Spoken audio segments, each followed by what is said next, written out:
भारत गौरव आचार्य श्री पुलक सागर जी गुरुदेव के प्रवचन और धार्मिक कार्यक्रम देखने एवं सुनने के लिए जिन शरणम मीडिया चैनल को अभी सब्सक्राइब करें और बेल आइकॉन पर क्लिक जरूर करें।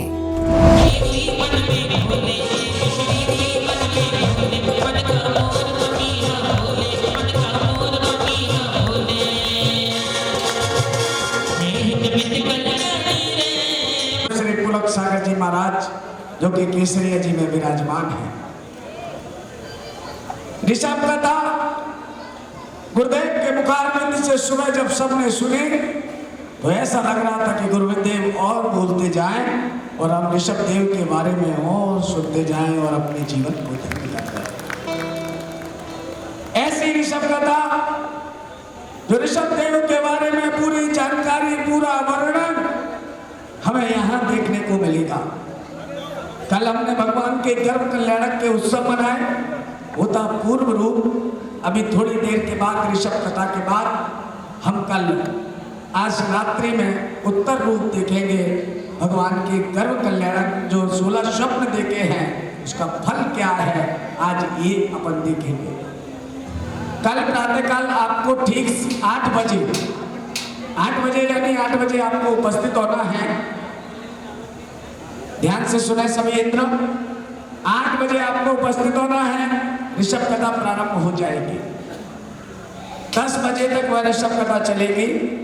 10 बजे के बाद यहाँ सौदरवेंद्र का दरबार लगा होगा और जैसे ही सौदरवेंद्र का दरबार लगेगा, सिंहासन का कंपायमान होगा।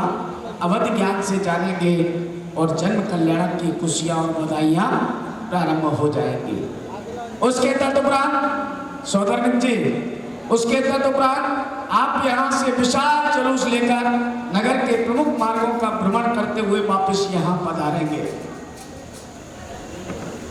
कहा जाएगा कि सुमेरु पर्वत पर 1008 कलशों से सौदरवेंद्र ने भगवान तीर्थंकर बालक का नमन किया। यह कार्यक्रम कल दिन में होगा। रात्रिकालीन में भगवान पालने में झूलेंगे। वो पालनहारे का पालना यहाँ लगाया जाएगा और भगवान पालने में झूलेंगे। उसके बाद तुरंत बाद बाल क्रीड़ा होगी।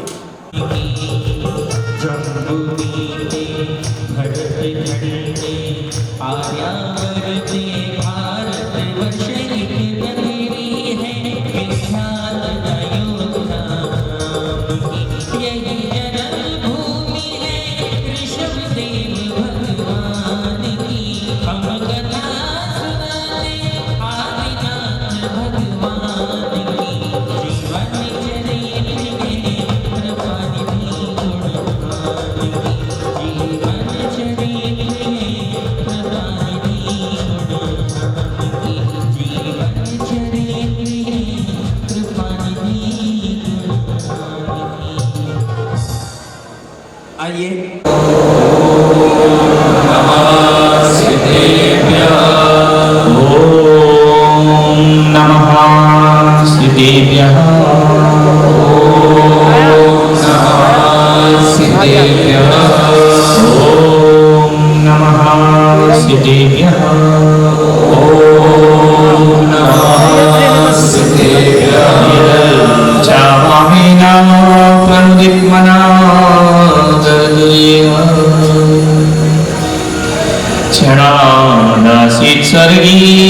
गुणगण समृद्ध लवन्ते सदभक्ता सिरिसुखि समाजं किमु तदा महावीर स्वामी नयन पथगामी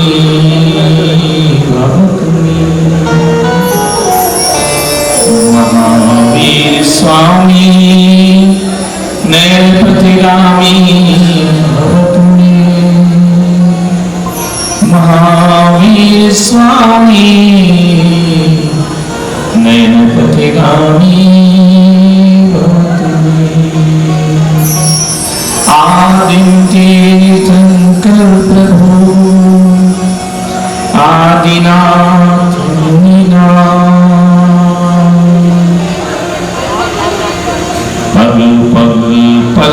ले चलो मोक्ष महल।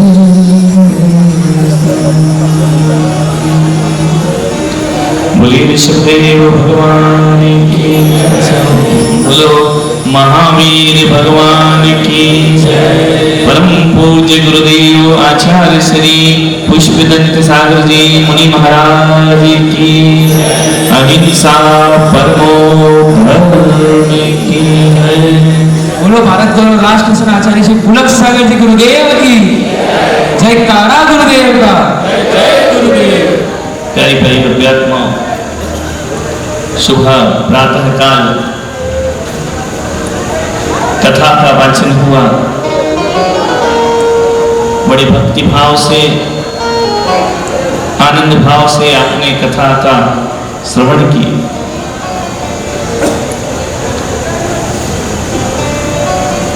ये कथाएं वो कथाएं हैं जो हमारे जन्म जन्म की व्यथाओं का नाश करती है, जो भगवान के पावन चरित्र को अपने कर्ण से श्रवण करता है। ये श्रवण आत्मा तक पहुंचता है और कर्मों को शिथिल करता है। जो नयनों से भगवान का दिव्य दर्शन करता है, वे भगवान की दिव्य शक्तियां आत्मा तक पहुंचकर मन को निर्मल करती है। ऐसी पावन कथा के श्रवण के लिए हम सब यहाँ एकत्रित हुए। आदमी आता है, धर्म भी करता है और कर्म भी करता है। धर्म क्या होता है, कर्म क्या होता है संसार में?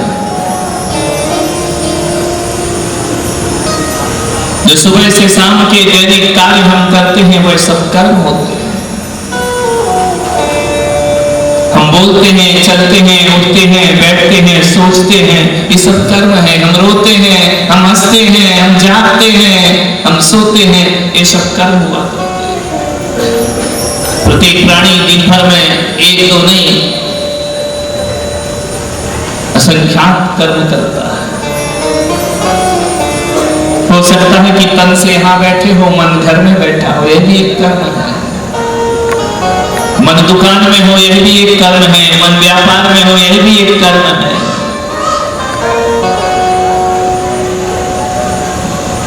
दुग्धपान करना यह भी एक कर्म है। मद्यपान करना यह भी एक कर्म है। भोजन तो सभी करते हैं, कोई मांसाहार करता है, कोई शाकाहार करता है, दोनों ही कर्म है। कोई पढ़ता है, लिखता है, वह भी कर्म है। कोई नहीं पढ़ता, वह भी कर्म है। मालूम है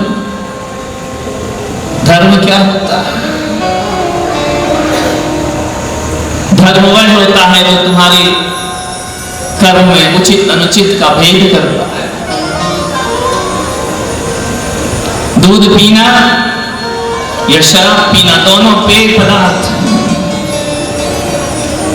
लेकिन शराब उसी के हाथ में आती है जिसके जीवन में धर्म नहीं हुआ करता है। विसंगतियां वहीं आती हैं जहां धर्म नहीं हुआ करता है। भोजन तो सभी करते हैं, रात्रि में भी करते हैं, दिन में भी करते हैं, लेकिन जिसके हृदय में धर्म होता है वह रात्रि में भोजन नहीं, वह दिन में भोजन किया करता है। विचार करना है। सोते सभी हैं, कोई विषय भोग में आसक्त होकर सोते हैं, कोई ऐसे सोते हैं कि हमारे जीवन की रात आखिरी रात है, कल सुबह देखने को मिले या ना मिले। जिसके जीवन में धर्म होगा वह यह सोचकर सोए। पेट तो सभी को भरना है, कैसे भरना है, क्या करना है? प्यास लगती है ना तो गाय पानी पीती है, प्यास लगती है तो आम लोग भी पानी पीते हैं, और प्यास लगती है तो जैन लोग भी पानी पीते हैं। वह पानी जो है वह जानवर की भी प्यास बुझाता है। पानी सामान्य इंसान की भी प्यास बुझाता है, और पानी जैनों की भी प्यास बुझाया करता है। पानी संतों की भी प्यास बुझाया पता है ये पानी पीना एक कर्म है, लेकिन जब इस कर्म के साथ धर्म जुड़ता है, गाय को प्यास लगेगी पानी नाली का भी पी लेगी। आप देखते हैं ना यहाँ रास्तों में कितनी गाय घूमती है, प्यास लगी नाली का भी पानी पिएंगे, गंदगी का भी पानी पी लेंगे। गाय को पानी से मतलब है, उसे इससे मतलब नहीं है कि पानी कैसा है, कहाँ का है। मनुष्य क्या करेगा, उसे प्यास लगेगी तो नाली का पानी तो नहीं पिएगा ना, गटर का पानी तो नहीं पिएगा ना, मनुष्य स्वच्छ पानी पिएगा। उस मनुष्य में भी यदि चैन हुआ ना तो कैसा पानी पिएगा? बोलो ऋषभ देव वाले, छान के पानी पिएगा ना, बेचैन होता है। स्वच्छ जल पी लेता है वह सामान्य आदमी होता है, कहीं का भी पानी पी ले वह पशु हुआ करता है। और छान कर पिए हुए पानी को जो प्राशुद्ध कर लेता है, गर्म कर लेता है, वह संत की प्यास बुझाया करता है। पानी तो पानी है, संत कहीं का भी पानी नहीं पिएंगे, संत पिएंगे छना हुआ तप्त किया हुआ जल। क्यों? क्या बात है, प्यास तो सबकी बुझ रही है ना। जानवर के पास धर्म नहीं है, मनुष्य के पास धर्म है। और जैनों के पास धर्म नहीं, उनके पास सम्यक धर्म है, वह पानी को छान करके पीते हैं। बताओ ऋषभ देव वालों, तुम्हारा नंबर किसमें आता है? पानी छान कर पीने वालों में आता है या बिना छना हुआ जल पीने वालों में आता है? ये इधर वाले बोलो जरा। ये माताएं बहनें तो फिर भी छान लिया करती हैं, तुम्हारा नंबर कहाँ आता है? छान कर पीने में। और फिर जब कचौरी मल की कचौरी खाते हो, आए ना कचौरी वाले खाते, तब पानी का क्या होता है? जब होटलों में खाना खाते हो तब पानी का क्या होता है? छना होता है। विचार करना है, कौन सी कैटेगरी में चले गए हम, कौन से स्तर में चले गए हम एक सामान्य इंसान के स्तर में चले गए। लेकिन जो संतों से नियम लेते हैं, संकल्प करते हैं, वह सामान्य इंसान नहीं, सामान्य से वह साधारण से असामान्य स्थान इंसान हो जाया करते हैं, वह जैन हो जाते हैं, वह तीर्थंकर के वंशज कहलाने लगते हैं। कभी सब आए ना, आज रात्रि में भोजन है क्या? यहां से जाके करोगे क्या? बोलो पुण्यात्मा, नहीं करोगे ना कि यहां से जाने के बाद फिर कुछ फलाहार चलेगा, रबड़ी चलेगी, मूंगफली चलेगी, सिंगदाना चलेगा, साबुदाना चलेगा, चलेगा क्या? सेठ जी को बड़ा आनंद आ रहा है, बोली मजा आ गया। ये घर की बातें आपको कैसे पता चल जाती है? त्याग है, ज्यादा त्याग मत कराओ सेठानी, नहीं तो एक दिन वो तुम्हारा भी त्याग कर दे और दीक्षा धारण कर ले। मानने वाले आत्म ध्यान, रौद्र ध्यान, धर्म ध्यान, शुक्ल ध्यान, ऋषभदेव भगवान ने सारे जगत को संदेश दिया। रात दिन अपने इष्ट वियोग अनिष्ट संयोग में लगे रहना, यह आत्म ध्यान होता है। किसी के आंसुओं को देख करके मुस्कुराना, ये रौद्र ध्यान होता है। किसी की पीड़ा को देखकर आनंद मनाना, ये रौद्र ध्यान हुआ करता है। किसी की चोरी में आनंद मनाना, किसी की हिंसा में आनंद मनाना, ये रौद्र ध्यान है। ये पशु गति के कारण होते हैं और आर्त ध्यान नरक गति का कारण होता है। विचार करना है, धर्म ध्यान जगत के हित का कारण होता है। जैन दर्शन धर्म ध्यान पर जोर देता है, पर शुक्ल ध्यान पर जोर देता है। कभी किसी के पीड़ा को देखकर मन दुखी होता है, या अपनों की पीड़ा को देखकर मन दुखी होता है, या किसी की भी पीड़ा को देखकर मन दुखी होता है। अपनों को देखकर दुखी होता है तो वह दुखी मन तुम्हारा आत्म ध्यान में है, और प्रत्येक प्राणी की एक छोटी सी पीड़ा भी तुम्हारा धर्म, तुम्हारा आंतस की वेदना बनता है, तो वह धर्म ध्यान के के संरक्षण में चला जाता है। तीर्थंकर भगवान, एक व्यक्ति ने पूछा कि जैन लोग कितना झूठ बोलते हैं कि इनके भगवान के शरीर के अंदर श्वेत रुधिर रहा करता है, लाल रक्त नहीं रहा करता है। ऐसा कभी हो सकता है जिसके शरीर में रक्त की जगह दूध हो, जिसका शरीर श्वेत रुधिर में हो, वो जिंदा रह सकता है? हमने कहा रह सकता है, क्या दिक्कत है? ये जो व्यवस्था है तीर्थंकरों की, वो केवल जैनिज्म के पास है, दुनिया में किसी धर्म के पास ये व्यवस्थाएं नहीं हुआ करती हैं। भगवान के श्वेत रुधिर, पूछा कैसे रह सकते हैं? गाय देखी है कभी? सुंदर जी, गाय देखी ये नहीं देखी? गाय को देखा है ना माताओं ने? गाय के शरीर में कौन सा रक्त होता है? लाल होता है या श्वेत होता है? लाल होता है।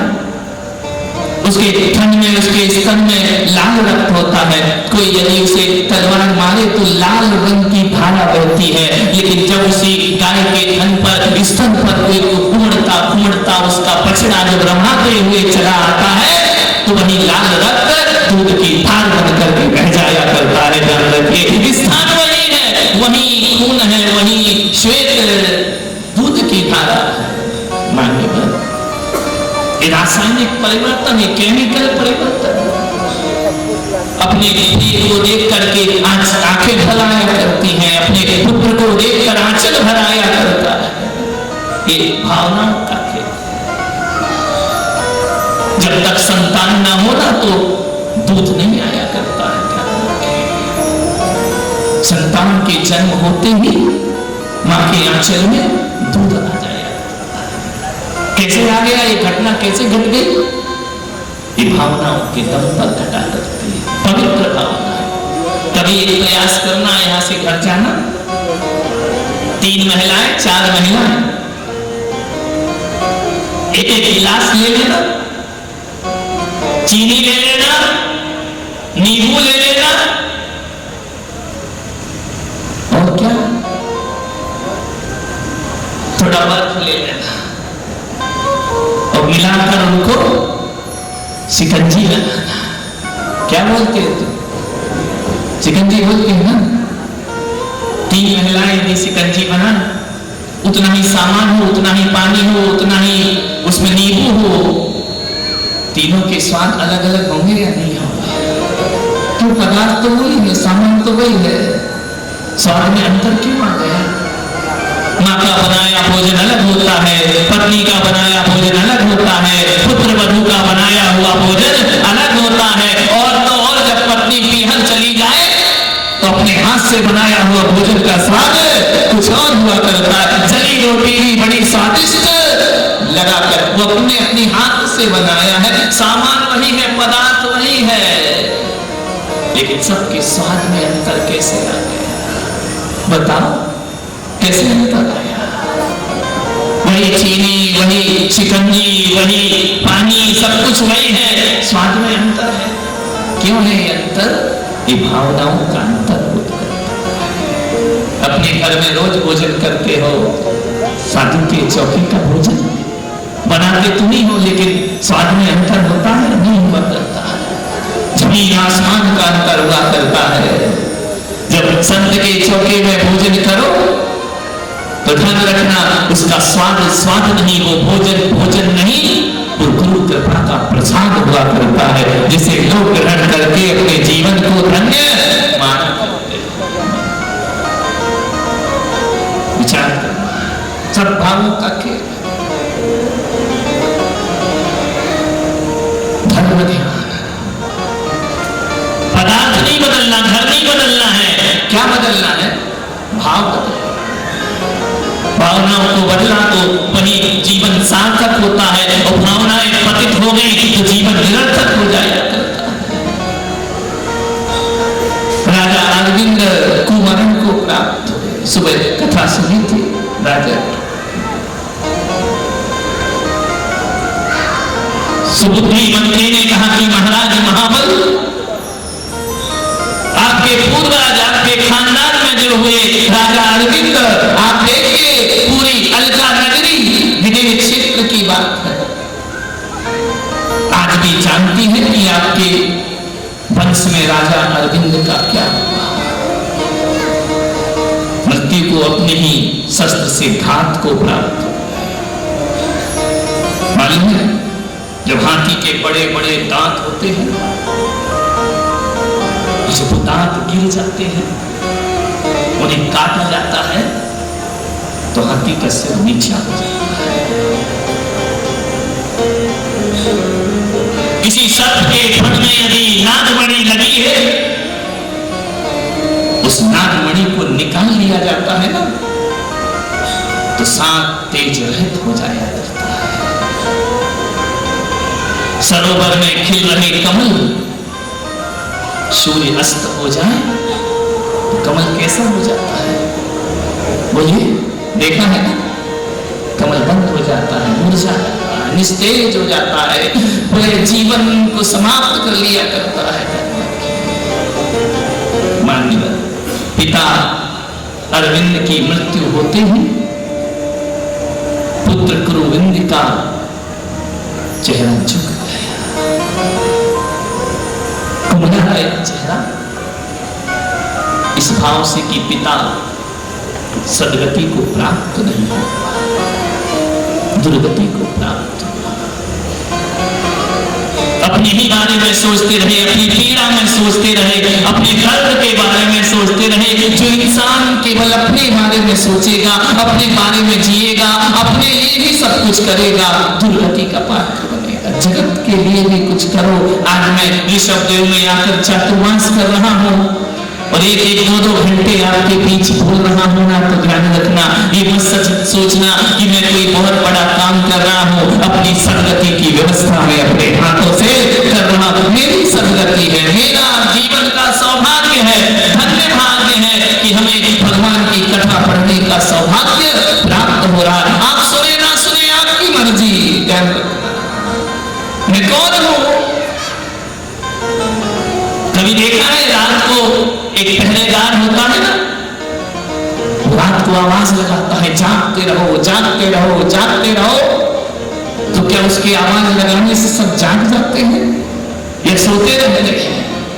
ध्यान रखिए, जो जाग जाते हैं ना, वो लुटने से बच जाते हैं, और जो नहीं जाग पाते हैं, पहरेदार आवाज देता है, लुटने वाला लुटता चला जाता है। मैं भी तुम्हारे ऋषभ देव में, ऋषभ देव वालों, वही पहरेदार बन करके आया हूँ कि जागते रहो जागते रहो।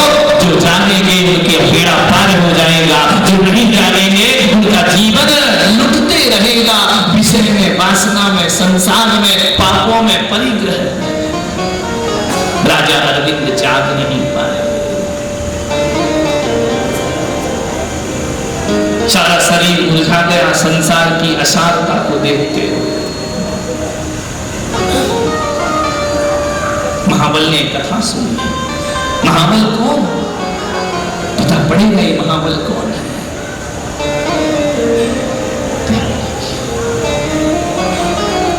सुबुद्धि मंत्री ने कहा कि महाराज, एक दूसरी कथा कहता हूं आपके भविष्य, आपके पूर्वजों की, आपके पुरखों की एक दूसरी कथा आपके सामने रखता हूं। राजा संशय में है महाबल। तीन मंत्री कहते हैं कि संसार का सुख भोगो, और ये सुबुद्धि मंत्री कहता है संसार असार हुआ करता है, इस संसार में कुछ भी सार नहीं होता है। जन्मदिन है राजा महाबल का, ज्ञान सभा चल रही है, जैसे ऋषभ देव में ज्ञान सभा चल रही, धर्म सभा चल रही है। तुमको यहाँ बोलना थोड़ी पड़ रहा है, शांत बैठो। कथा शुरू होती है, मन अपने आप शांत होकर के बैठ जाया करता है। पूछा, महाराज आपके वंश में दंड नाम का राजा भी हुआ, मैं दंड नाम का विख्यात राजा, महाप्रतापी, शूरमान योद्धा, शत्रुओं को दंड देने में निपुण था, इसलिए उस राजा का नाम दंड पड़ गया। जो भी समाज में, धर्म में, जो भी उसके राज्य में गलत होता था वह राजा दंडित करता था, निष्पक्ष होकर दंडित करता था। राजा दंड, उसके घर एक पुत्र का जन्म, पुत्र का नाम रखा मणिमाली। राजा दंड ने देखा, न्यायप्रिय था, धर्म पालक था, प्रजा पालक था। राजा दंड एक दिन विरक्ति को प्राप्त हो जाते, लेकिन विरक्त हुआ फिर अनुरक्त हो गया राजा दंड। उसने अपने पुत्र को राज्य दे दिया, लेकिन स्वयं दीक्षा नहीं ले पाया,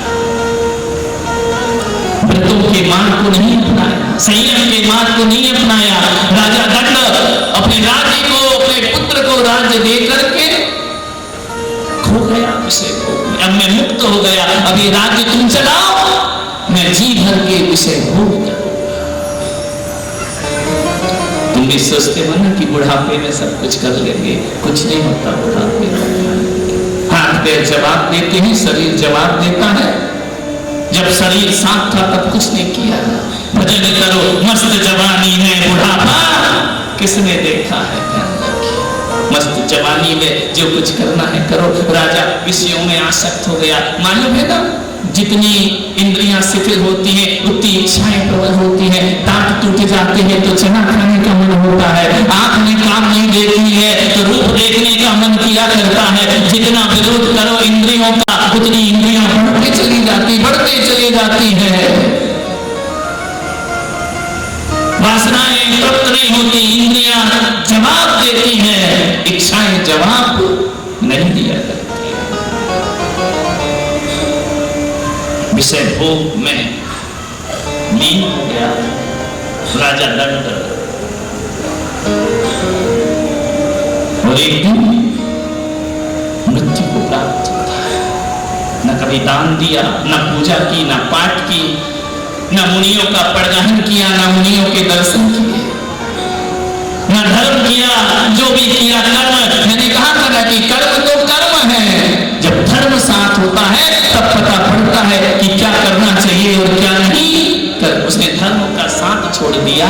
जो व्यक्ति धर्म का साथ छोड़ देते हैं उनकी जीला कर्मों में समाप्त हो जाया करती है। मालूम है, वह राजा मरकर उसी पुत्र के भंडार गृह में अजगर बन करके पैदा होता है। सांप बन करके बैठ गया। क्या किया उसने? जो भी भंडार गृह में आता सबको डसता, केवल अपने पुत्र से प्रेम करता। ज्यादा आसक्तियां मत रखो, घर में परिवार में वही पैदा होना पड़ता है, वही लौट करके आओगे। अजगर बन करके पैदा हो गया, कोई भी भंडार गृह में नहीं आ सकता है, केवल पुत्र आएगा। पुत्र ने सोचा, मणिमाली ने कि सांप किसी को अंदर क्यों नहीं आने देता है। सैनिक जाए तो उनको डसे, प्रहरी जाए तो उनको पकड़े, कोषाध्यक्ष जाए तो उसे अंदर प्रवेश नहीं करने दे। सांप बन करके बैठा राजा दंड। कोई प्रवेश नहीं करेगा मेरे पुत्र के सिवा। शुरू में तो अच्छा लगा कि ये सांप मणिमाली को बहुत प्यार करता है। धीरे धीरे सब व्यवस्थाएं बिगड़ने लगी, संतुलन बिगड़ने लगा पूरे परिवार का। चिंतित हो गए राजा मणिमाली। जाकर के किसी मुनि महाराज से जाकर पूछा कि सांप मेरे भंडार गृह में है, पकड़ पकड़ के छुड़वाता हूं, सांझ ढले फिर वापिस आ जाता है। कितना भी दूर जंगलों में छुड़वाया वो सांप महाराज फिर लौट कर मेरे घर में आ जाता है। मैं क्या करूं? मैं आपका भक्त हूं, मैं उसका वध नहीं कर सकता। लेकिन वो सांप भंडार गृह के दरवाजे पर आकर बहुत उपाय किए, सपेरे आए, पकड़ाया गया, लेकिन सांप लौटकर फिर घर पर वापिस आ गए। कौन आ रहा है वापिस? सांप आ रहा है या पुत्र मोह वापिस आ रहा है? जान रखिए, जो मोह का परित्याग कर देते हैं वो निर्वाण को प्राप्त किया करते हैं। बार बार लौट करके जाना। मुनिराज ने कहा कि राजा दंड, सांप साधारण सांप नहीं है। कौन है महाराज? तेरे पिता है। सांप की योनि में उनका जन्म हुआ है। मेरे पिता सांप की योनि में जन्म, तुम्हें देख देख कर वह प्रसन्न होता है, तुम्हें देख देख कर आनंदित होता है कि मेरे पुत्र ने इतना बड़ा साम्राज्य फैला लिया। वह बैठा हुआ है भंडार गृह में, बाहर निकलने वाला नहीं है। क्या करूं मुनिनाथ? जाओ समझाओ उसे संबोधन दो। जैसे ही गए, सांप सुप्त अवस्था में था। जैसे ही मणिमाली गया, चेतना जागृत हो गई। पुत्र आया मेरा, पुत्र मोह में लीन। ये रौद्र ध्यान, परिग्रहानंद ध्यान आर्त ध्यान में राजा अरविंद की मृत्यु होती है, रौद्र ध्यान में दंड राजा की मृत्यु होती है। परिग्रह में आनंद में लीन। पुत्र ने कहा, हे तात, तात। सांप भी नहीं जानता कि ये कौन है, बस मोर है जो उसे बांधे जा रहा है। हे पिता, तुम वही पिता हो मेरे जो मुझे राज्य सौंप करके गए थे। लेकिन धिक्कार, इन विषयों को धिक्कार है। इन विषयों की आसक्ति तुम्हें सांप की योनि में प्रवेश कराती है। सुन रहा है सांप शांत चित्त होकर, पिता इस मोह का त्याग करो, अपनी सदगति देखो। कौन सा सम्राट, कौन सा राजा किस योनि में आकर संबोधन दिया? संसार सार जो हुआ हो गया, अब जो बचा है उसे सुधारने का प्रयास करो। जो उम्र चली गई वह चली गई, अब जो बची उम्र है उसे संभालने का प्रयास करो। मेरे मोह में इतने आसक्त मत हो जाओ, अपने आने वाले जीवन को सुधारने का प्रयास करो। सुन रहा है सांप चुपचाप।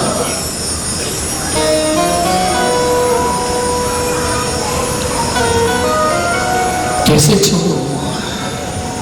धर्म ध्यान करो, भगवान के शब्द से। अरहंत सिद्ध का ध्यान करो। सांप चुपचाप टकटकी लगाए देख रहा, जैसे तुम मुझे देख रहे हो। यहां वहां ध्यान थोड़ी जा रहा है। कहां रखा है ध्यान? निगाहें कहां है? नहीं, मैं तुमको सांप नहीं समझता, लेकिन तुम देख तो ऐसे ही रहे हो। यहाँ वहां नहीं, कैमरा तुम्हें देख रहा है, तुम हमें देख रहे हो।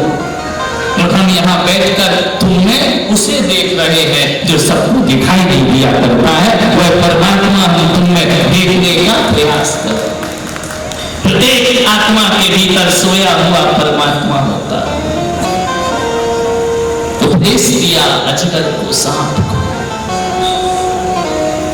व्यर्थ हुआ सांप, पश्चाताप। मैंने व्यर्थ जीवन गंवाया, सब कुछ पाकर भी कुछ नहीं कर सका। जब मनुष्य तन था तब कुछ नहीं किया, अब पशु योनि में मैं क्या करूं? जाति स्मरण हो गया सबको। ये मेरा पुत्र है, मैं इसका पुत्र। करे क्या?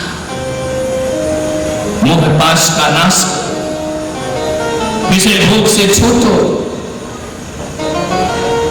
कैसे छूटो? पुत्र मणिमाल ने कहा कि मैं जानता हूं कि विषय भोगों को छोड़ना प्राण छोड़ने के समान होता है, क्योंकि अनादि से हमारे जीवन में इतने विषय भोग हैं, उन्हें छोड़ो तो लगता है प्राण जाएंगे। देखा नहीं, कंजूसों का पैसा निकालो तो लगता है शरीर से प्राण खींच रहा है, कोई जानवर निकलता नहीं है, प्राण निकलते हैं बाहर। मध्यम वर्ग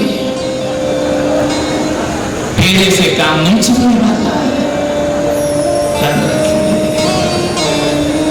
प्राण निकल नहीं। मध्यम वर्ग की एक बुरी तो है कि मैं जहां से निकलूं तो खुशियों में मिष्ठान वितरण किया करता है। ध्यान रखना, गुरु यहां से पधारे, इस गली से गुजरे हैं, रोज इंतजार करना संत का, संत यहां से जा रहे हैं, अहोभाव से, गदगद भाव से जीवन को धन्यता प्रदान किया करते। ऐसे भी है जो रोज यूं करके निपटा लिया करते।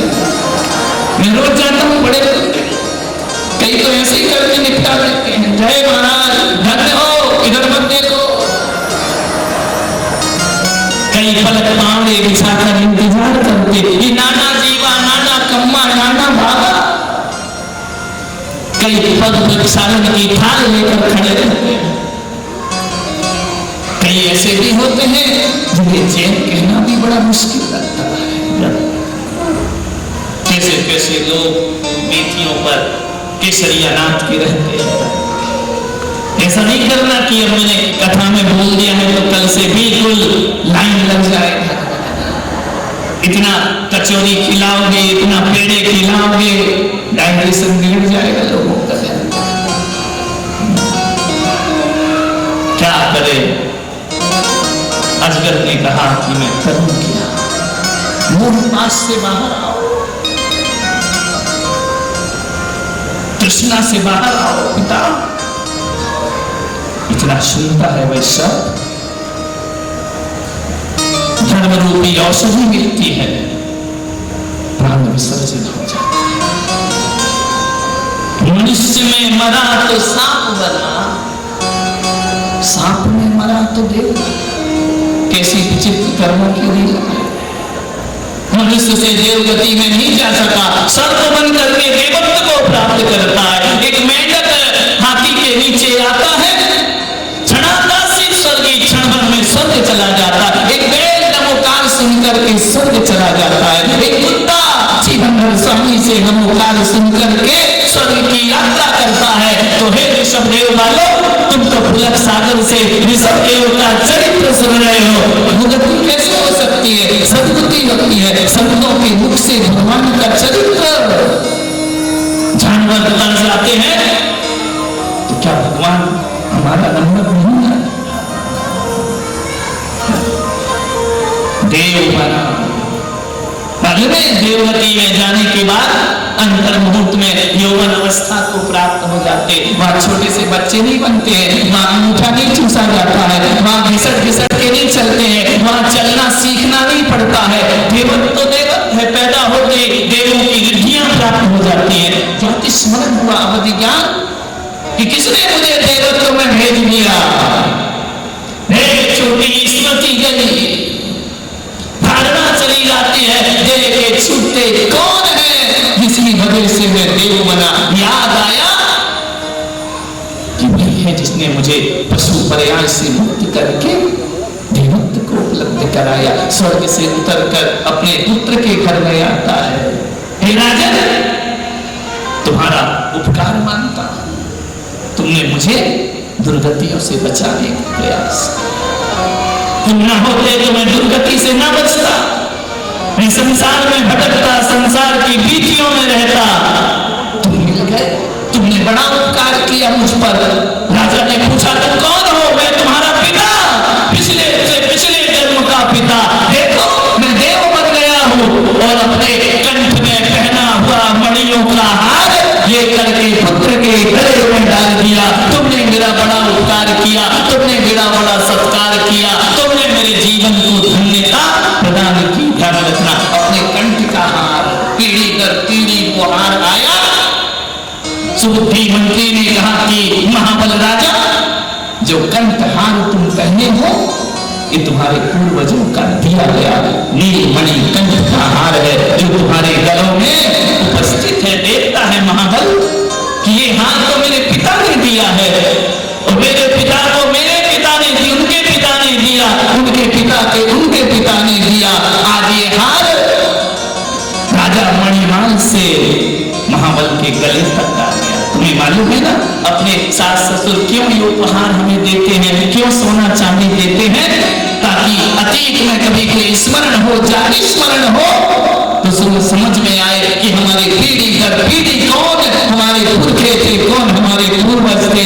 राजा महाबल ने देखा ये हार मेरे पूर्वजों का,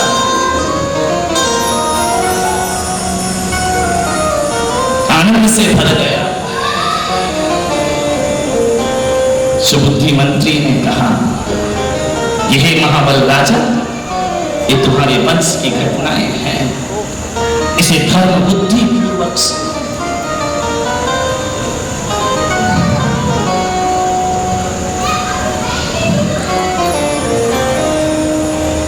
गिरा धरनीज असी के ऊपर, मृत्यु हुई निज असी से कटे कर, गिरा धरनीज असी के ऊपर, मृत्यु हुई निज असी से कटे कर। ओ कुमरण हुआ नरक गति पाई, रौद्र ध्यान की यही कमाई, कुमरण हुआ नरक गति पाई, रौद्र ध्यान की यही कमाई। राजा रविंद्र रौद्र ध्यान से नरक गति को प्राप्त करते हैं।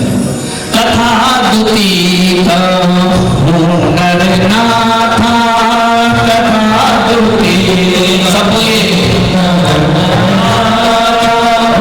वंश राम के की गाथा, वंश राम की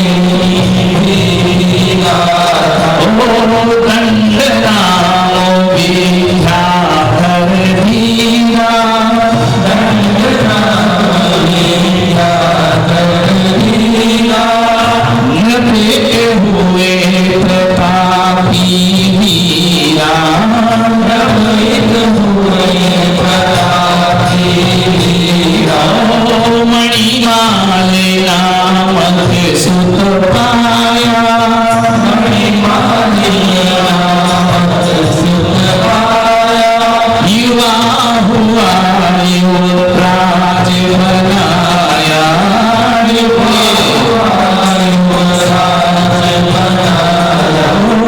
विषय भोग में रत दिन राता, विषय भोग में रत दिन राता, तृप्ति न होए भोग बहुभाता, तृप्ति न होए भोग बहुभाता।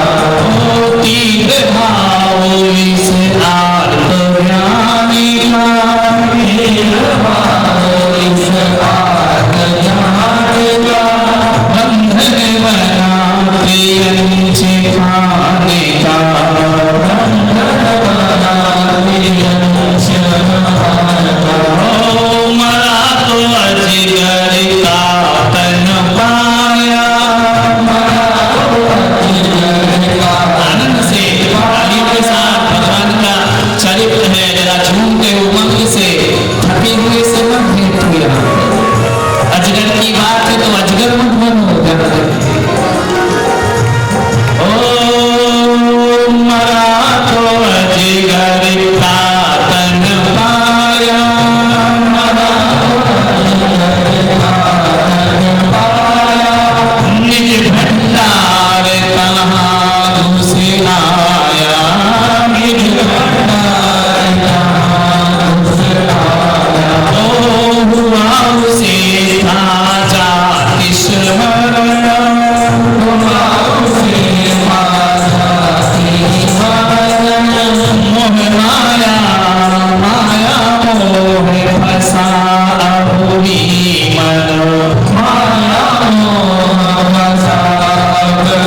कथा व्याख्यान की।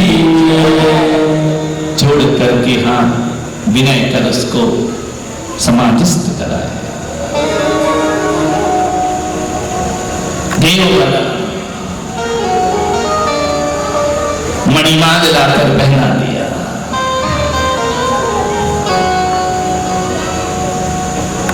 अति आसक्ति योनि यह पाई, पुत्र कह रहा है कि आपकी मोह आसक्ति ने आपको सांप की योनि में जन्म दिलाया। अब होता जो तात वरियाई, ओ भोग वासना जग भर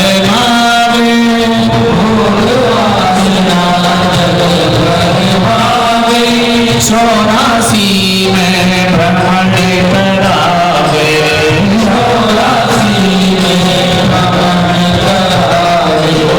निंदा विषयन की सुनना,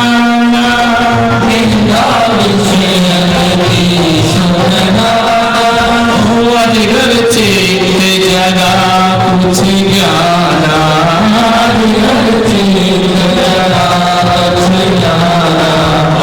तजिया सर्दी मोह और माया,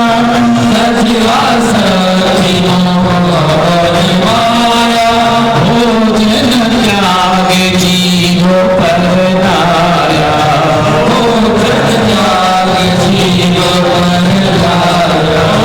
घर के रीति गति पाई,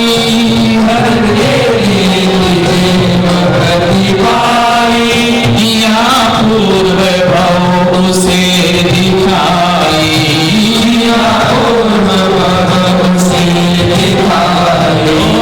मणिमाली देवी प्रभु आया,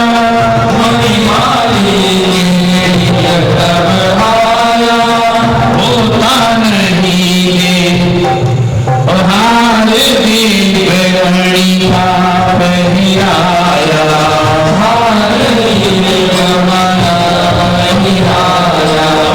कहाँ न देते जो उपदेशा,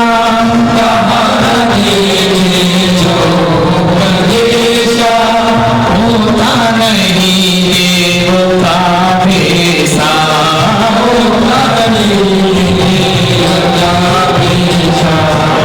आशीष दे निज धाम पधारे,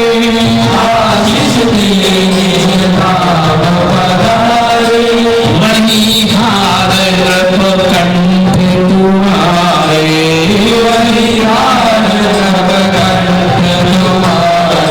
विचार करिए। पूछा ये हार तुम्हारे पूर्वज ऐसे ही प्राप्त नहीं हुआ। महाबल ने सोचा, चित्त वैराग्य में पड़ रहा है। सुबुद्धि राजा, सुबुद्धि मंत्री ने कथा पर कथा सुनाई, धर्म कथा सुनाई, आग रौद्र की कथा सुनाई, शुक्ल ध्यान की कथा सुनाई।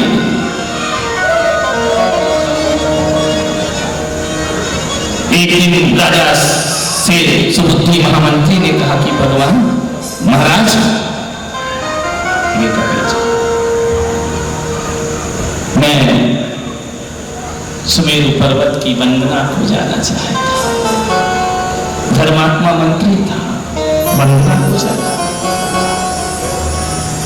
मैं तीर्थ यात्रा पे जाना चाहता,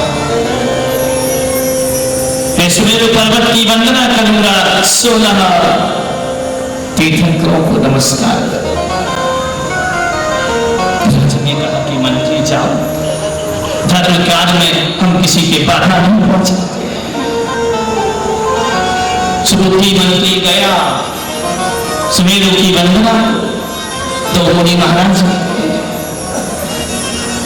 मंत्री कैसा परोपकारी, जिसने राजा को धर्म ध्यान से लगाया। 3 मंत्री वह जो उसे संसार में फंसा रहे थे। दुनिया में ज्यादा लोग संसार में फंसाने वाले मिलते हैं और बहुत कम होते हैं जो संसार से बाहर निकालने वाले मिला करते हैं। सुबुद्धि मंत्री ने पूछा कि मुनिराज, एक संशय हमारे मन में है कि हम अपने राजा के मंत्री, ये बताओ महाराज, हमारा राजा भव्य जीव है या अभव्य जीव है? विचलित था, मन संशय में था, मैं आंदोलित था, क्या करूं? तुम्हारा मन भी आंदोलित होता है। कभी कभी लगता है यार परेशान हो जाओ तो महाराज के साथ जाकर भिक्षा ले लेना चाहिए, घर बार छोड़ देना चाहिए। कभी कभी लगता है इतने कष्ट कैसे सहन करो। संशय में मन डोलता है। कब डोलता है बल्लू? मन कब डोलता है संशय में? जब पत्नी से झगड़ा हो जाए तो लगता संसार आसान है। जब बच्चे जवाब दे तो संसार आसान लगता है। किसी की अर्थी देख लो तो संसार आसान लगता है। फिर घर वापस लौट जाओ, लगता है कि नहीं यही सार है, वो तो सब आसान है। इतना कठिन तपस्या। राजा महाबल भी चिंतित था, करूं क्या? मैं 3 मंत्री का कहना मानूं, एक मंत्री का कहना मानूं? सुबुद्धि मंत्री ने पूछा कि भगवान, मैं जिस महाबल राजा का मंत्री हूं, वो संशय में क्यों है? मैं एकाग्र चित्त क्यों नहीं होता है? मैं भव्य है या अभव्य है?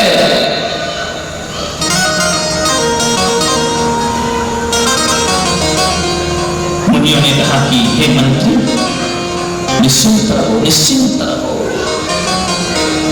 तुम्हारा वह महाबल राजा अभव्य नहीं, भव्य जी।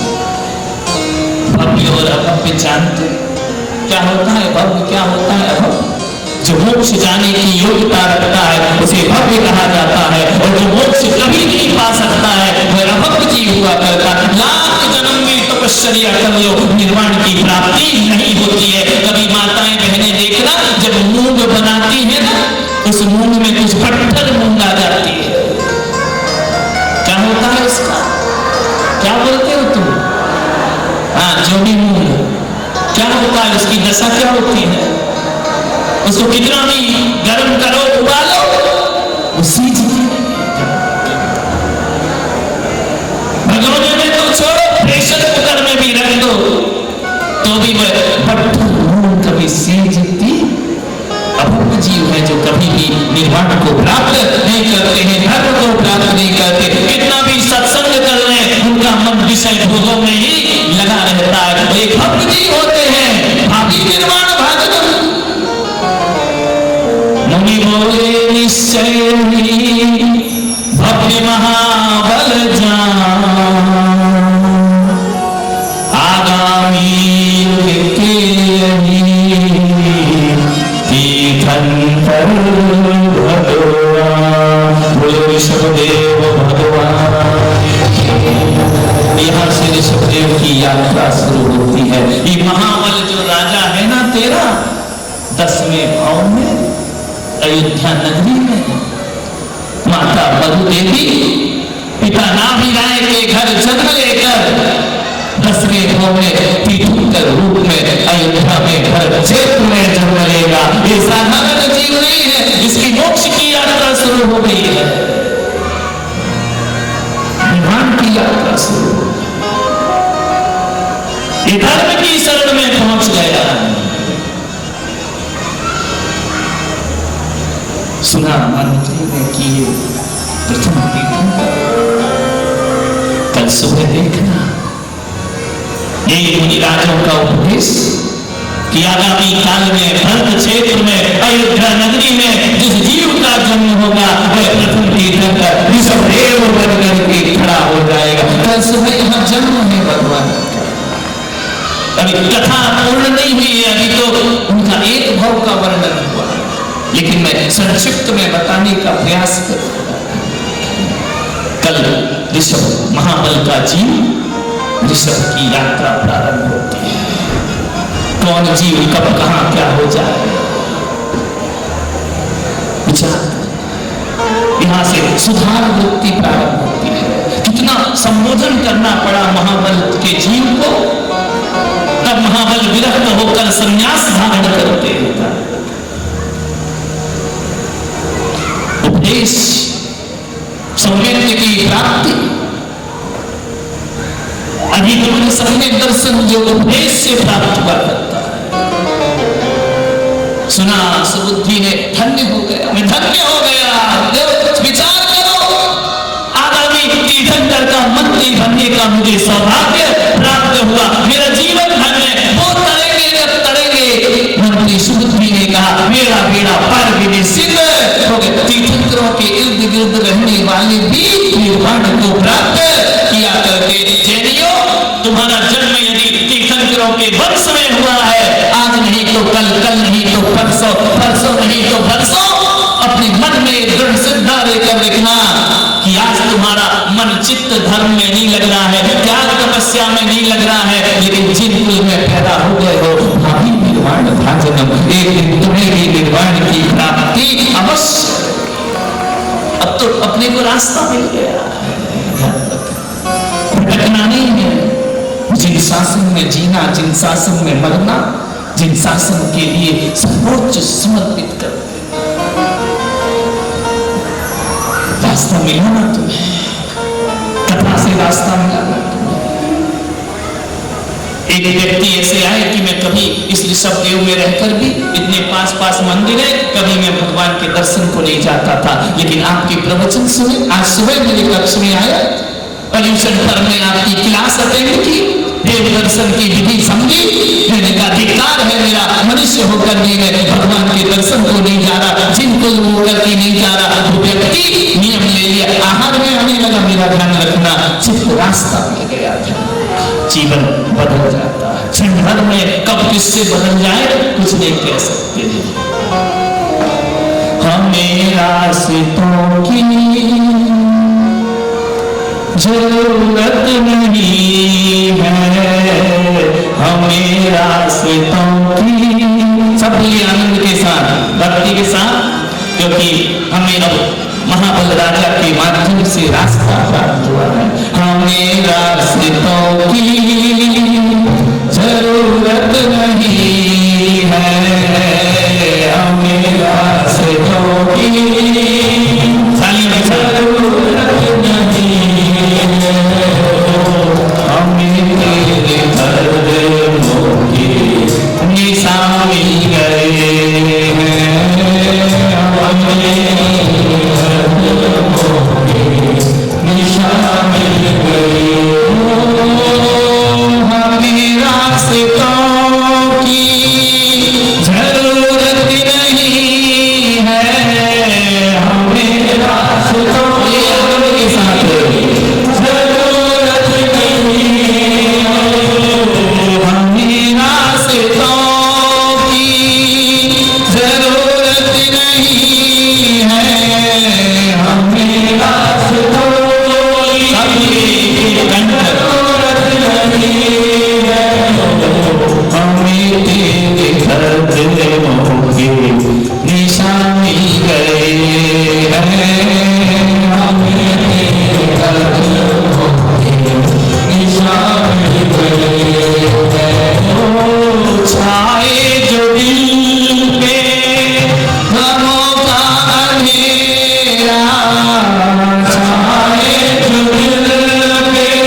नहीं है, हमें रास्तों की जरूरत नहीं है, हमें रास्तों की जरूरत नहीं है, हमें रास्तों की शब्देव भगवान की आज की आनंद की। समय हो गया 10 मिनट ज्यादा, क्योंकि आप 10 मिनट लेट आए थे। टाइम पूरा रहेगा। कल सुबह कथा होगी कितने बजे से? बोलो 7 बजे 8 बजे। कल क्या है? कल भगवान का जन्म कल्याण का दृश्य। पहले कथा होगी, उसके बाद भगवान का जन्म दिखाया जाएगा। उसके बाद यहाँ से सौधर्मेंद्र पत्नी पर सवार होकर बालक भगवान को लेकर नगर भ्रमण करेंगे, सुमेरु पर्वत की तरफ जाएंगे। वह दृश्य यहाँ पर दिखाया जाएगा। कल भगवान का जन्म है। अध्यक्ष जी, महामंत्री जी, सेठ साहब, कल भगवान का जन्म है। पूरी नगरी का मुंह मीठा होना चाहिए, लड्डू मिटना चाहिए।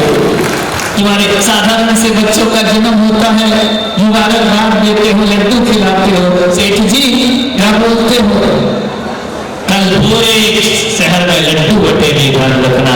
मोती चूर के ना, जिसके घर होंगे वही बांटेगा, पड़ोसी क्यों बांटेगा? बच्चा जहां होता है, मरुदेवी के घर में जन्म होगा। अम्मी अगर बच्चे होते, खाने को मिलते लड्डू, और दुनिया कहती कल जन्म होगा, 3 लोग के नाथ का जन्म होगा, घर घर लड्डुआ बटना।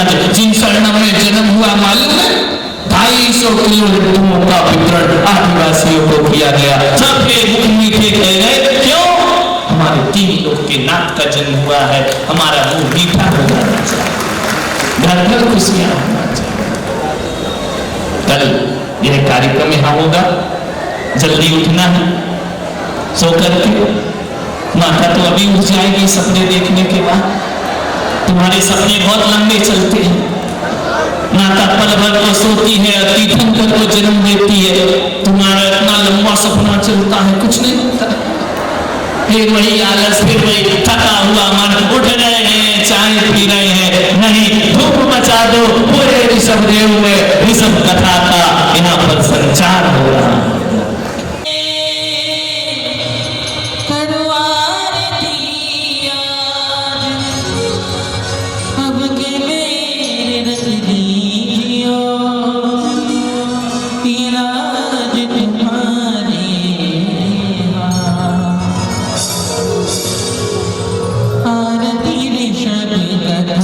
श्री।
सागर जिया चारू, आज थारी आरती उतारू।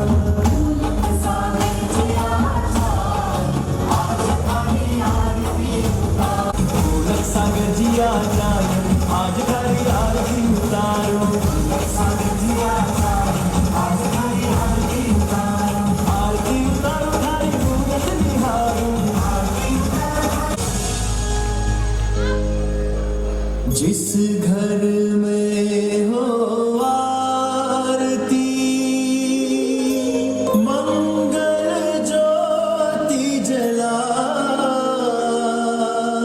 तहाँ प्रभु वासा करे, दुख दरिद्र मिट जाए। सब कुछ दीना आपने, भेंट करूं क्या नाथ, नमस्कार की भेंट। नोर में भगवान शरणो।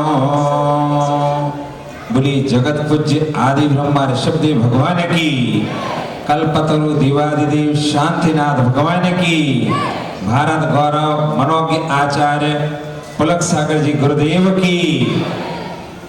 गर्भ कल्याण की पर्व विधि में देखा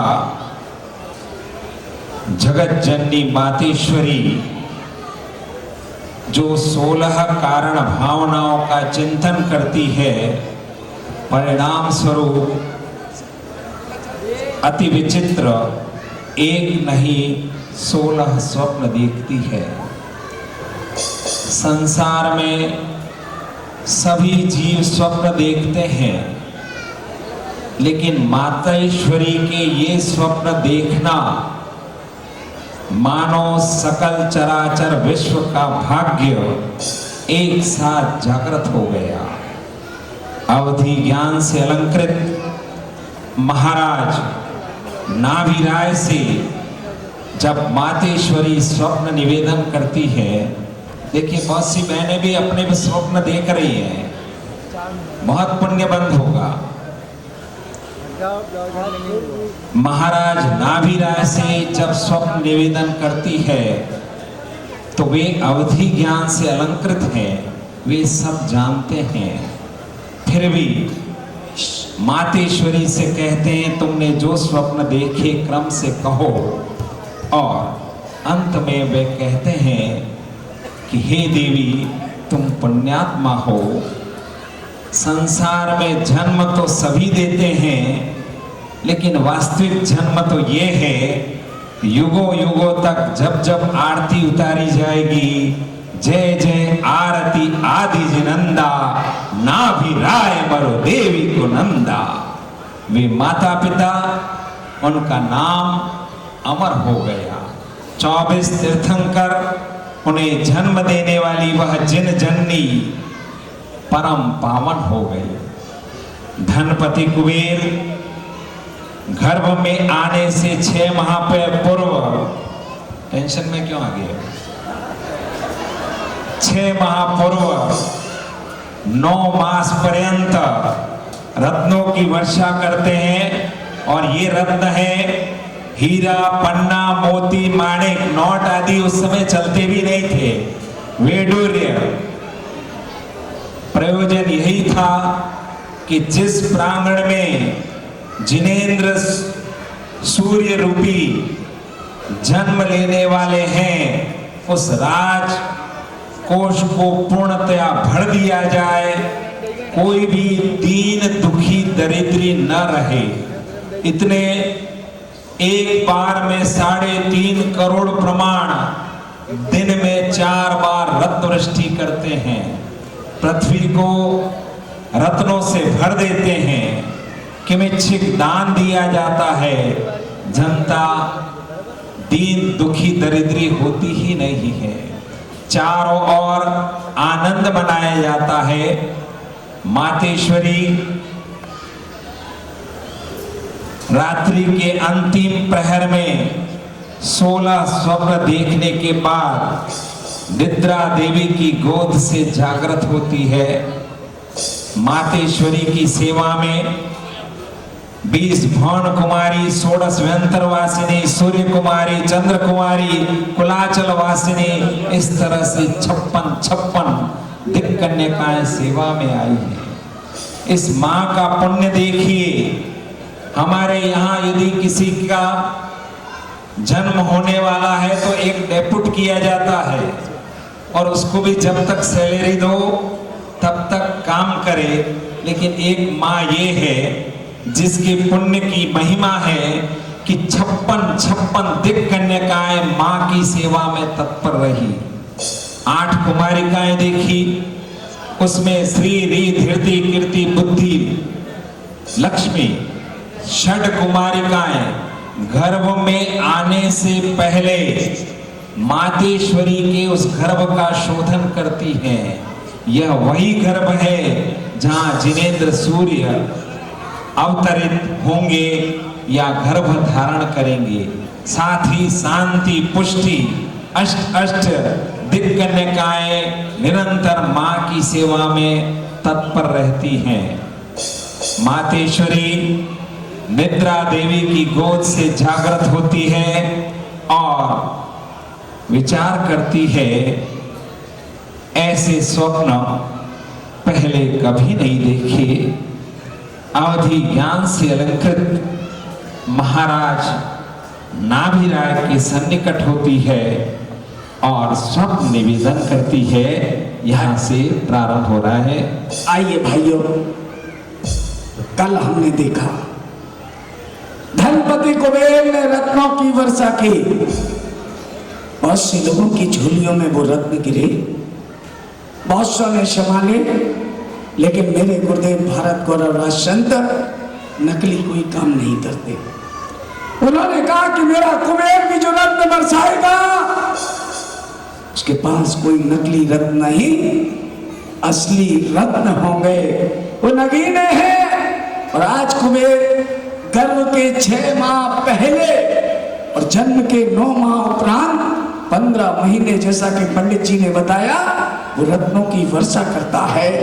आइए इस कार्यक्रम को शुरू कर रहा हूं मंगलाचरण से, और मंगलाचरण के बाद एक बार पंडाल की पूरी लाइट बंद कर देंगे। स्टेज की लाइट खाली चालू रहेगी, पंडाल की पूरी लाइट बंद कर दें, स्टेज की लाइट चालू रहेगी। लीजिए मंगलाचरण से आज के इस कार्यक्रम का शुभारंभ।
दो कदम आगे आते हैं रत्नों की पोटली लिए हुए धीरे धीरे रत्नों की वर्षा प्रारंभ करते हैं। रत्न बरस रहे हैं।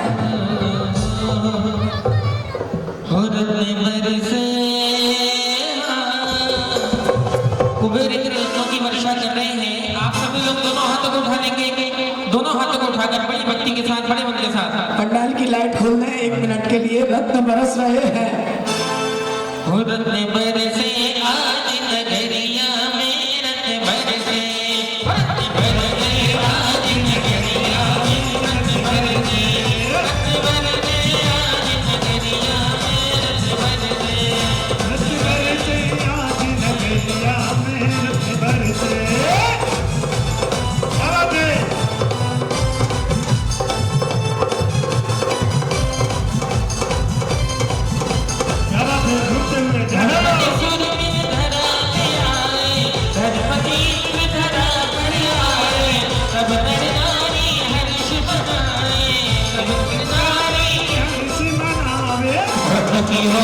सोलह शब्द देखे हैं।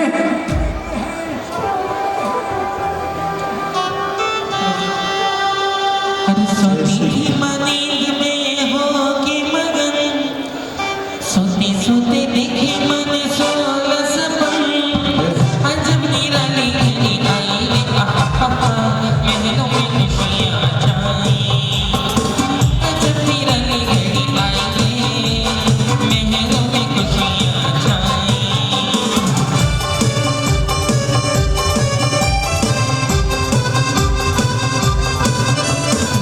हम सपन में हाथी ले ऐरावत बतवाला, दो मालाएं देली, कौन सी मिटेगी मन की उलझन, आज के दिल के दीवाने सोलह सपन, अजब निराली घड़ी आई रे महलों में खुशियाँ छाई।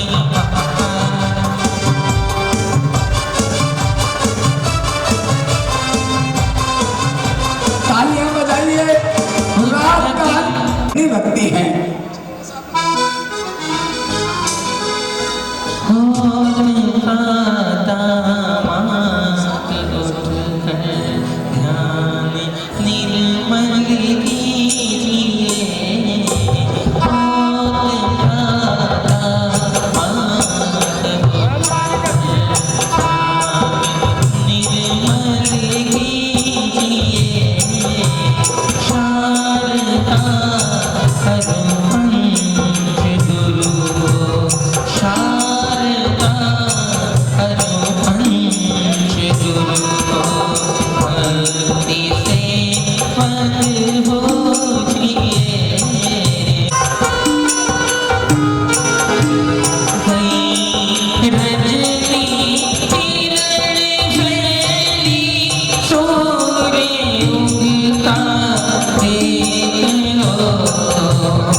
हाँ माँ।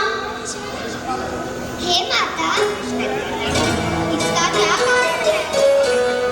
हमें भी तो बताओ। हम नहीं नहीं, कोई ना कोई बात तो है।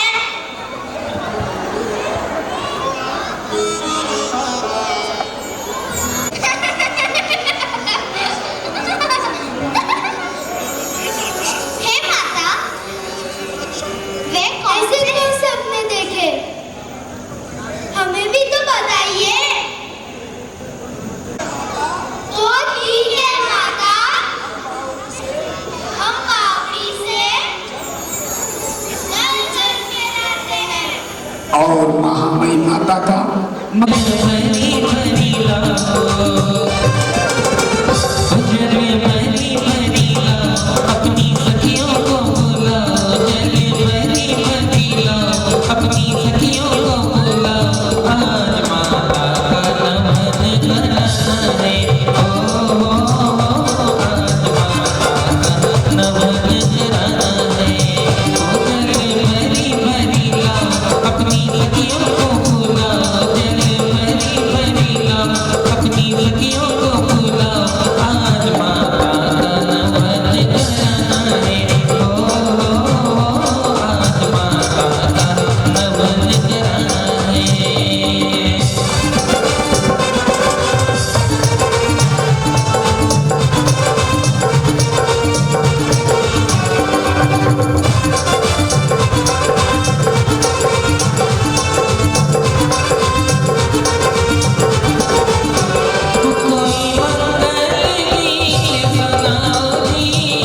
मेरी माँ का तो मैंने नवल करा दिया, अब क्यों ना मैया का श्रृंगार करें, क्यों ना मैया को सजाया जाए, मैया को नाना प्रकार से बिंदी लगाई जाए, मैया को काजल लगाया जाए, पहना लगाया जाए, सिंदूर लगाया जाए, तब एक एक देवी आती।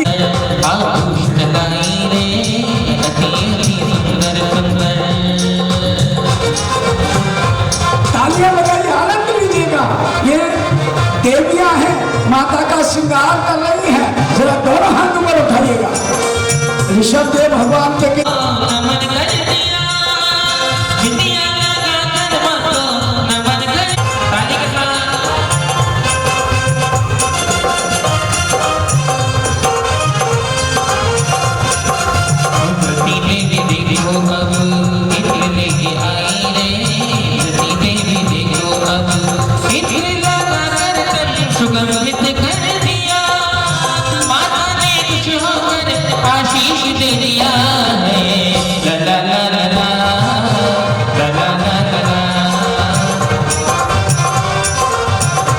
दोनों हाथ करके ताली बजाते हुए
सुंदरता का क्या कहना।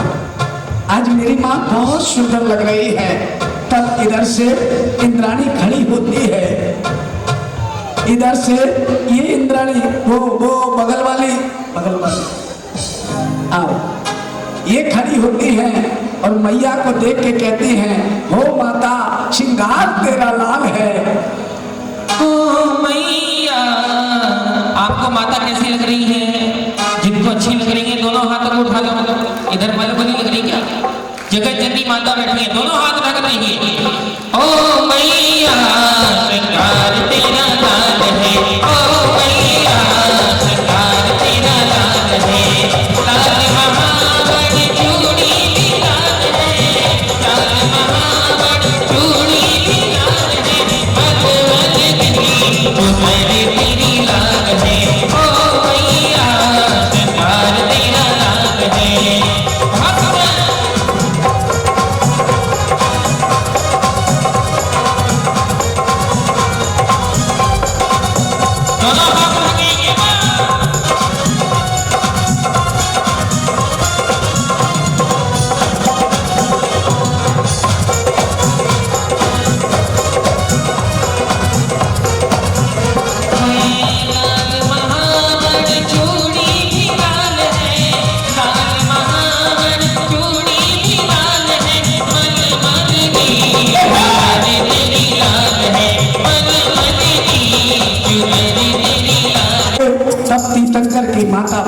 का सौभाग्य प्राप्त हुआ है। आज एक बार जोरदार तालियां बजाइएगा इस माँ के लिए। अरे झूम जाइए, भक्ति करिए, कैसा सतिशय पुण्य कमाया इस माँ ने। इनके परिवार के जितने लोग हैं खड़े हो जाए, परिवार के यहाँ आगे आ जाए। एक बार घूमर गा देना भाई सचिन, आ जाए। परिवार के जो लोग हैं, बाहुबली के परिवार के जो लोग हैं वो भी खड़े हो जाए। भरत के परिवार के जो लोग हैं, कुबेर परिवार के लोग हैं, वो सब खड़े। जितने भी इंद्राणियां बैठी हैं ये कह रही कि मुझे माँ की सेवा करने का अवसर नहीं मिलेगा। अरे मिलेगा, खड़ी हो जाओ। कितनी इंद्राणियां बैठी हैं, सब आगे आ जाए। प्रभु प्रीत की ओर चुनरिया घूमर आइए। घूमर घूमे प्रभु जी की भक्ति में झूमर घूमर घूमर घूमे माता दादा नाम घूमर घूमर घूमर घूमर घूमर घूमे हर घूमर घूमर घूमर माता घूमर घूमे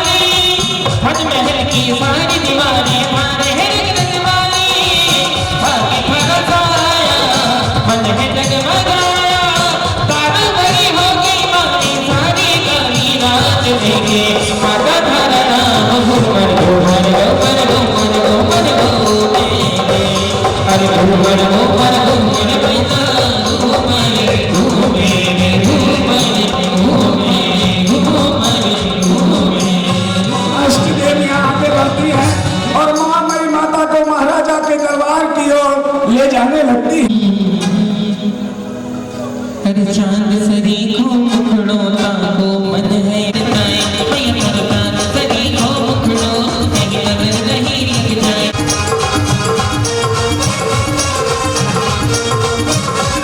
भाइयों, ये जो अष्ट देवियां बनी हैं, महाराज नाभिराय ने कहा है इन अष्ट सभी समाज खड़े हो रहे हैं। भाइयों, एक हाथ ऊपर उठाइए, एक हाथ ऊपर उठाइए और महाराज का अभिवादन स्वीकार करेंगे और कहेंगे क्या? अयोध्या के महाराजा, अयोध्या के महाराजा, आए आए नाभिराजा, आए नाभिराजा, आए नाभिराजा,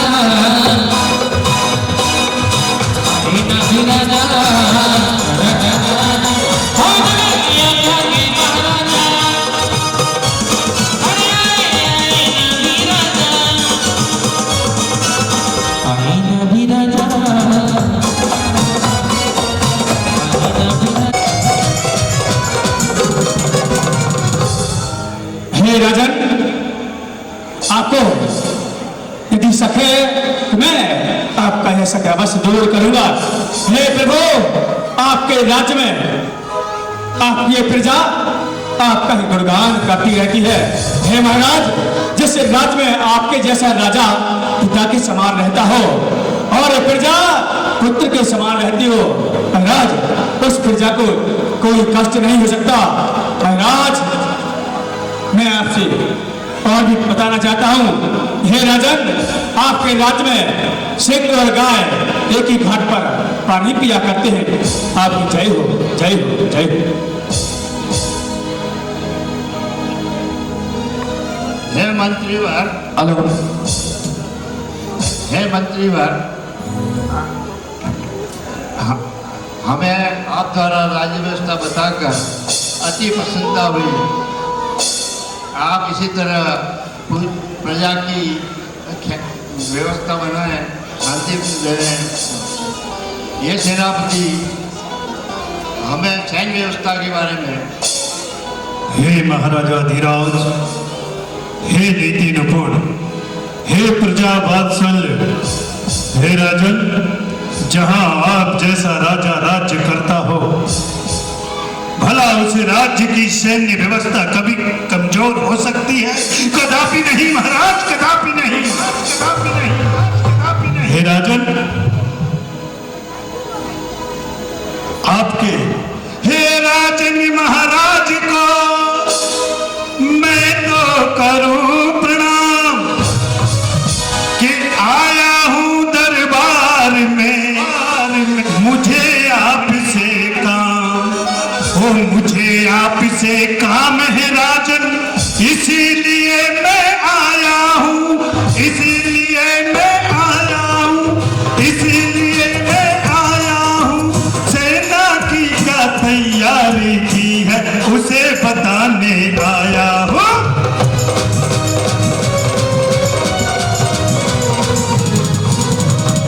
हे राजन, आपके राज्य की सेना को देखकर अनेक राज्यों की सेनाएं दांतों तले उंगलियां दबा लेती हैं महाराज, दांतों तले उंगलियां दबा लेती हैं।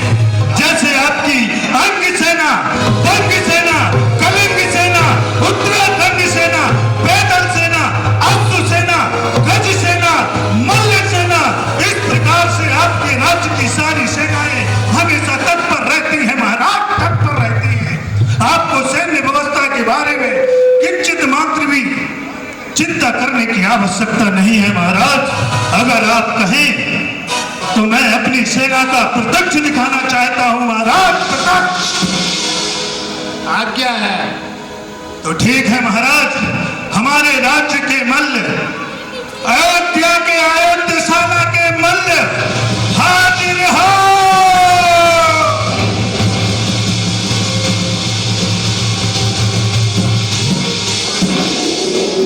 आजा।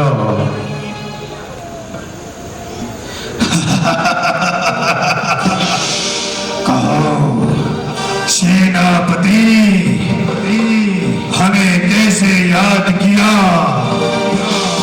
सुनो हमारे राज्य के मल्लों, महाराजा धीराज के मन में एक किंचित मात्र शंका आई है। कहीं हमारी सेना एक किंचित मात्र तत्पर नहीं हुई और राज्य ने आक्रमण कर दिया तो तुम क्या करोगे? अपने जौहर दिखाइए। महाराज, ये है लल्लू पहलवान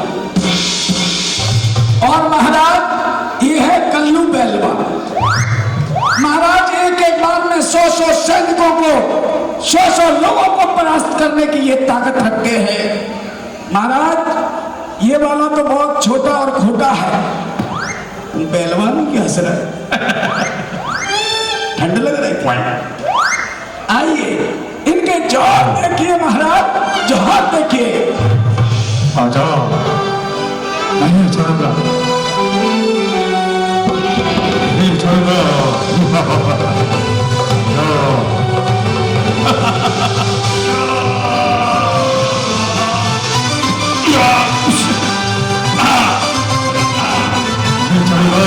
आजा। अरे जा।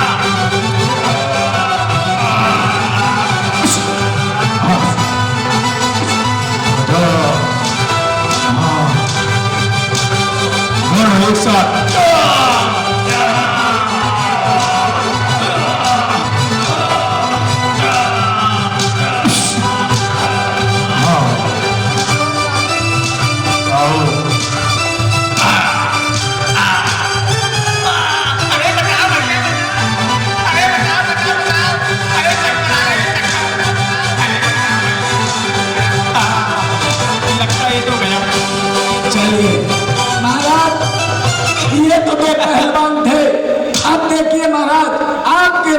तलवार बांधक कैसे तलवार चलाते हैं।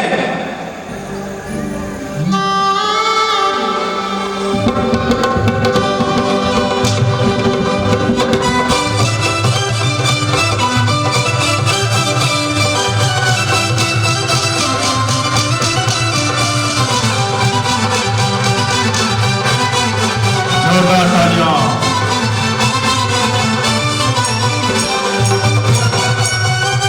आजा, आजा।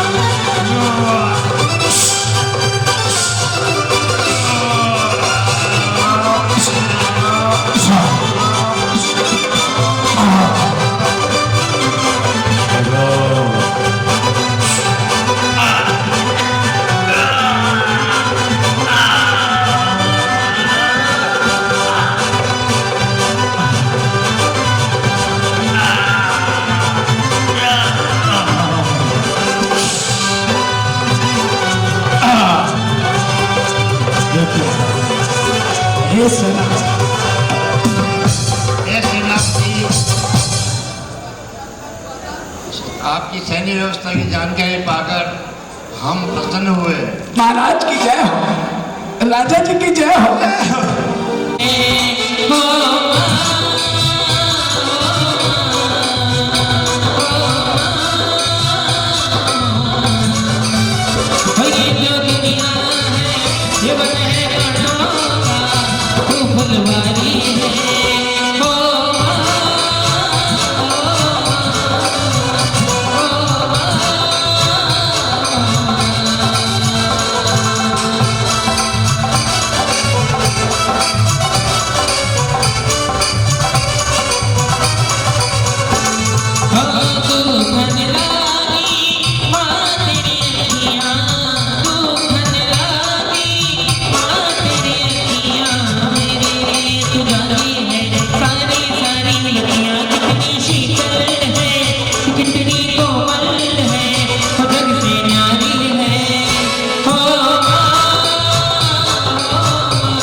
हे नाथ, मेरा प्रणाम स्वीकार कर। स्वीकार है देवी। आओ आओ, आसन ग्रहण करो। तब अष्ट कन्याएं कहने लगती हैं, हे राजा, हम अष्ट देवियों का प्रणाम स्वीकार कर। स्वीकार है। देवियां तब अपने अपने आसन पर यहाँ बैठ जाती हैं, उधर की देवियां उधर बैठ जाती हैं। महाराज कभी महारानी की ओर देखते, महारानी कभी महाराज की ओर देखती, दोनों मंद मंद मुस्काने लगते।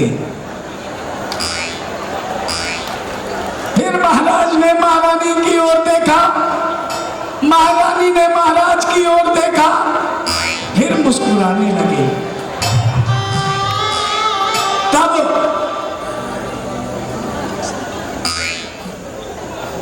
तब महाराज ने महारानी को देखकर कहा, आज अचानक आपका राजभवन में कैसे आना हुआ?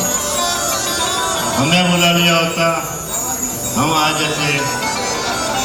आपके आने का क्या कारण है?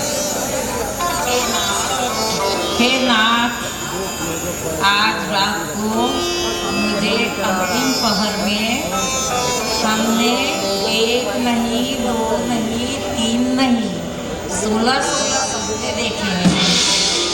हे प्रिय, पहली अनाउंस जाओ, जो बात है स्पष्ट बताओ। तो सुनिए नाथ। दोनों अपने आसन से खड़े होते हैं और खड़े होने के बाद अपने राजमहल में आगे की ओर बढ़ते हैं और अपनी महारानी की ओर देखकर महारानी कहने लगती है महाराज से कि महाराज सुनिए, मैं अपने उन सपनों को आपको सुनाती हूँ।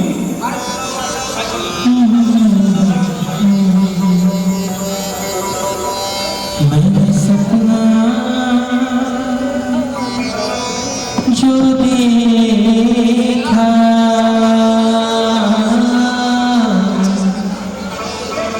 मैंने सपना जो देखा पिछली रात को, आगे बिल्कुल तारीख के साथ। मैंने सपना जो देखा पिछली रात को, ऐसे सपने हो, ऐसे सपने छोटा तालियां।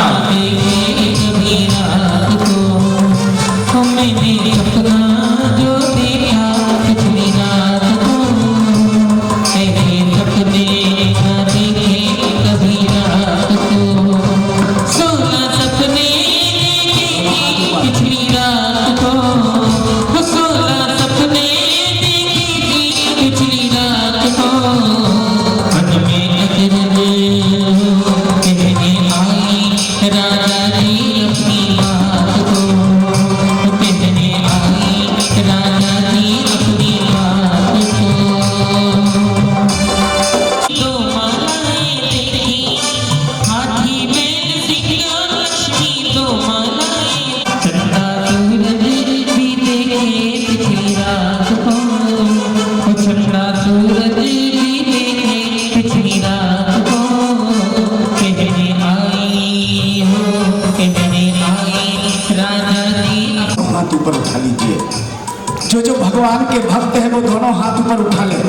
और मीठी मीठी तालियां बजाएंगे और कहेंगे क्या?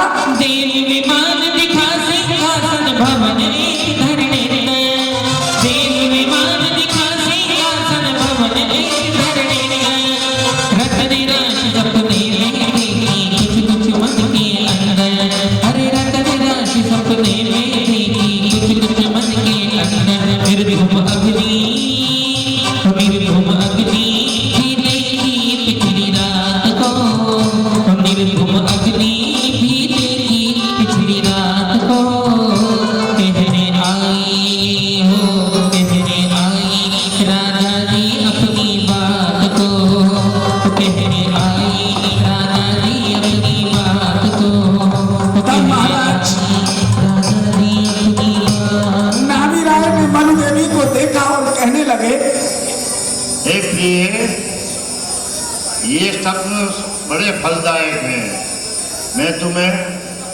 इनका फल बताता हूँ, ध्यान से सुनना। तब महाराज नाभि राय मनु देवी से कहने लगे, सुनो प्रिय, सुनो प्रिय मैं तुम्हें सुनाऊं, अरे सुनो प्रिय मैं तुम्हें सुनाऊं, सपनों का फल प्यारा है, सुनो प्रिय मैं तुम्हें सुनाऊं, सपनों का फल प्यारा है, धर्म मूर्ति तीर्थंकर सुत हो नागा भाग्य हमारा है, धर्म मूर्ति तीर्थंकर सुत हो नागा भाग्य हमारा है, सुनो प्रिय मैं तुम्हें सुनाऊं, सपनों का फल प्यारा है। ऐरावत हाथी को इसका अर्थ है तुम्हारा पुत्र बलशाली होगा, और दूसरे शब्द में आपने ऊंचे कंधे वाला बैल देखा है, इसका अर्थ है वो धर्म अधिकारी होगा। तीसरे शब्द में आपने सिंह को गरजते देखा है, इसका अर्थ है तुम्हारा पुत्र धर्म का अधिकारी होगा। अंतिम शब्द में आपने निर्धूम अग्नि को देखा है, इसका अर्थ है अंत में मोक्ष को प्राप्त करेगा। हे नाथ, मैं धन्य हो गई, मेरा जीवन हो गया, मेरा नारी पर्याय धन्य हो गया, मैं आपको आपकी जय हो। भाइयों एक चीज मैं बोलूंगा, कुर्सी लगाना, एक चीज मैं जरूर बोलूंगा। शेठानी जी यहाँ बैठी हैं, अनुभव वाली है, ये जो माता पिता, दो कुर्सियां लगा लो, के गर्भ से कल 3 लोक के नाथ का जन्म होगा, कल तीर्थंकर प्रभु का आप चरण छूकर इनसे आशीर्वाद लीजिए। धनपति कुबेर, सभी लोग तालियां बजाइए, देखिए इनकी वंदना, देखिए आशीर्वाद ले रहे हैं महाराज नाभि राय से। धनपति कुबेर के बाद जो ऋषभ कुमार बने हैं वो आगे आएंगे। लाइट बंद कर देना भाई, लाइव वाला सिस्टम बंद कर देना। हाँ, स्वधर्मेंद्र जी आएंगे, वो तो नहीं है, लेकिन वो भी सब आज अपने महाराज नाभि राय से याचना कर रहे हैं। आइए आप भी, किरण सायेंद्र आते रहे, भरत बाहुबली इसके बाद आते रहे और उनका आशीर्वाद लेकर, और आप भी ऐसा आशीर्वाद दीजिए इनके यहाँ कभी धन्य धान की कोई कमी नहीं रहे, जीवन भर ये धर्म के रास्ते पर लगे रहे। आइए क्रम से आते जाइए, जिनका जो नंबर है बाहुबली, आइए आइए। फिर उसके बाद सनत कुमार, महेंद्रेंद्र, ये आइए। फिर इधर से जो इंद्रगण हैं वो आइए, और एक एक करके फिर नीचे से जो लोग हैं वो क्रम से आएंगे और इनका आशीर्वाद लेकर अपने घर जाएंगे। कार्यक्रम आज का यही समाप्त। आइए एक एक क्रम से आते जाइए, और कल सुबह की सभा में ईसा